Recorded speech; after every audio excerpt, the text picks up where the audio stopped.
O discurso não pode ser entendido como um conjunto de palavras. Ele não pode ser confundido com uma retórica e ele também não pode ser confundido somente com as palavras que saem da fala de um indivíduo. O discurso ele não se confunde só com um conjunto de palavras.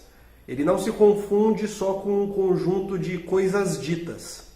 O grande ponto do discurso, portanto, é que, ao mesmo tempo, ele não tem muito a ver com as palavras, ele não tem muito a ver com as coisas, mas ele é, na verdade, um interstício onde a gente consegue organizar aquilo que é possível de ser dito, aquilo que pode ser considerado uma verdade ou uma mentira, aquilo que pode ser validado como ciência ou não, aquilo que é lógico de ser falado em alguma situação por cada sujeito que participa do discurso.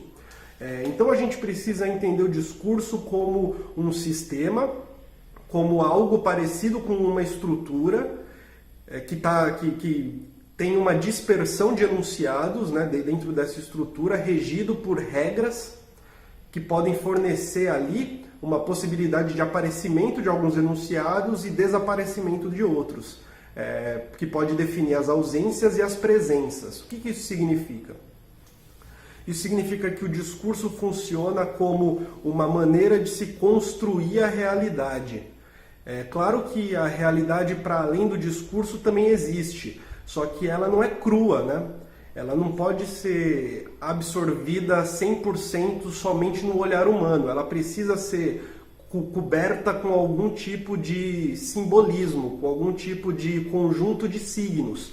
E aí sim a gente consegue organizar as coisas que existem e a gente consegue definir as coisas que existem também. Isso significa que o discurso funciona como um elemento para, dessa forma, construir a realidade em conjunto com a realidade material vista para além do discurso. O discurso também é formado historicamente, ele não nasce do nada, ele não nasce a partir da vontade dos indivíduos. O que menos importa é a vontade dos indivíduos, porque no fundo o discurso é aquilo que vai fornecer os enunciados para compor as vontades, os desejos. Ele vai fornecer as possibilidades de se ter um objetivo dentro de um dado discurso e de se ter a chance de falar uma coisa ou outra. Tudo dependendo da posição que o sujeito ocupa dentro do discurso. As relações que são firmadas entre os diferentes sujeitos vai, portanto, definir aquilo que pode ou não ser dito por cada um deles. Sendo assim, a gente já tem dois pontos. O primeiro ponto é: o discurso constrói o conhecimento, né? A possibilidade de se conhecer algo, dizer verdadeiro ou não, dizer que é ciência ou não, e ele também define os sujeitos, na medida em que os dispersa e os localiza em diferentes posições, dando diferentes relações para cada tipo de sujeito que está dentro do discurso, né? O discurso também é móvel, o discurso ele pode se modificar.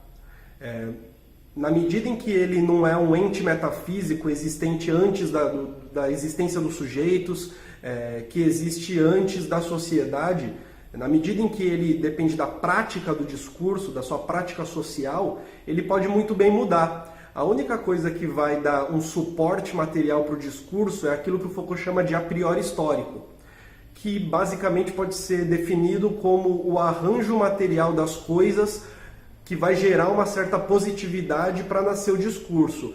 Então, o arranjo das instituições sociais, das relações de poder, do momento histórico, dos eventos históricos que acontecem, tudo isso vai dar um suporte para o nascimento ou para as modificações dentro do discurso.